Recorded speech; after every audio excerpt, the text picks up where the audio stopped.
Right and wrong, virtue and sin, these are very human concepts. If we were to travel to the stars and find civilized creatures, would they too live an existence that required them to make moral choices? Whenever science fiction depicts a civilized life form, there are usually rules. Even though they are the Federation enemies, the Romulans have codes to live by, as do the Klingons. They may not agree with ours, but then again, we don't even agree among our own nations here and now on Earth. So here's the big question.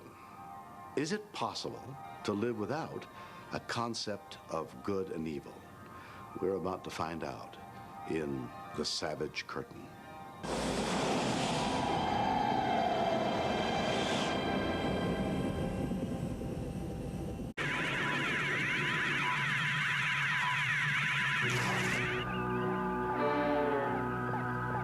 I believe it is time to move on.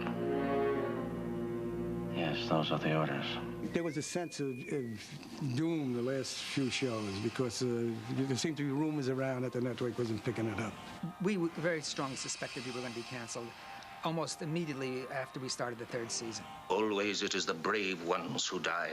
There was a feeling throughout the entire organization that we were just playing out the string, that we were lame ducks, and that when the year was over, that would be it. Towards the end of the season, the morale was pretty low, you know, because that's where it was going. And some of the episodes actually reflected that. I think there was a significant drop-off in quality of the shows as we progressed deeper into the third season. But we didn't learn that we were being canceled until Gene Roddenberry called us. I guess we weren't sufficiently entertaining. I think we stopped shooting sometime in February or March, and then, or perhaps even April, but it was about 2 months later that Gene called us and said that we had been canceled, and that it was so interesting because he said, hope we can work together again sometime. Now that was probably the most prophetic comment anybody could have made, and yet it was made, you know, almost idly, you know, in a kind of a flip way. Certainly, he didn't believe that we were coming back, nor did anybody else I don't agree with you, Mr. involved with Star Trek. Beauty survives.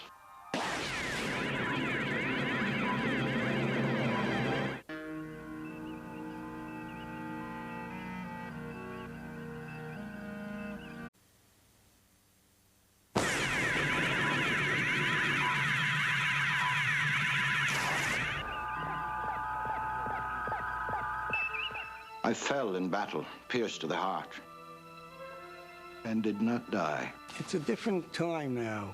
When Star Trek was in prime time, there wasn't that much interest in science fiction. Science fiction supposedly was almost death, you know, to go in with it. Now, when the show went off the air and then it went into syndication, like at 6 o'clock or 5 o'clock, the kids got onto it, and it became a smash hit. I am not Herbert. He's not Herbert. We reach. And I suppose from that point on, network probably did more promotion on it. And people, a lot of scientific age started to come through. Their will to survive is great. There was much more interest. Asimov became a name, you know, that would, Bradbury, you know, I mean, all of these guys now started to get quite famous, and there seemed to be much more of an acceptance for it.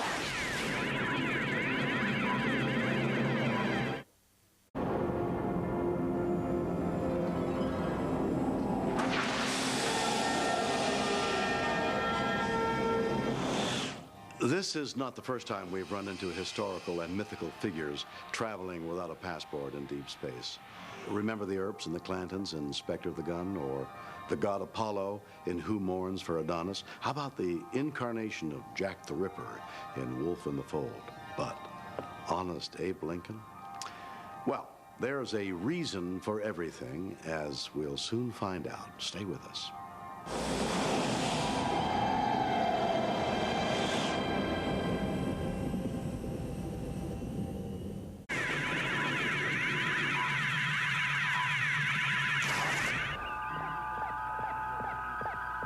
What's your next move?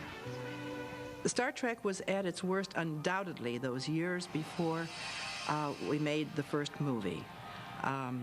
Because there were so many incarnations that it was going through. First it was to be a television show, and then it was to be a movie of the week, and then it was to be a movie, and then it was to be a television show again. Oh, how faithless and fickle. Make up your minds. So it was the studio's indecision about which way to go with it and how to handle it. And then when Gene had written one, and the studio person who was the head of the studio at the time had said no, it wasn't going to happen. And at a meeting in New York, the owner of Paramount had said, well, don't we have something after Star Wars came out? Don't we have something like that? And they said, yeah, it's called Star Trek. He said, well, let's drag it back out again. Oh, that's just lovely. But not totally unexpected. And those are times that are down. But Gene, he didn't let those things bother him. Again, he was a very, very incredible optimist. And he wanted to keep busy. Busy, busy, busy, busy, busy, busy, busy. I can quote him, the emotional and physical cost is quite high. It is the artist's calculated risk, like the candle that will burn for just so long. You can force it to burn brighter, but it will also burn faster. You pay for it. Still, I'd rather do that than flicker dimly in a corner.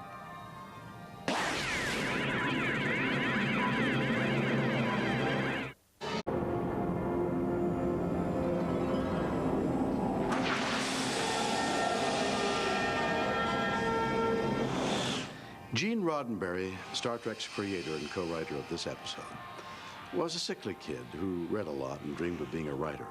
He became an Army pilot in World War II, and he later flew for commercial airlines. Acting on his dreams, he moved to Los Angeles, where he became a police officer.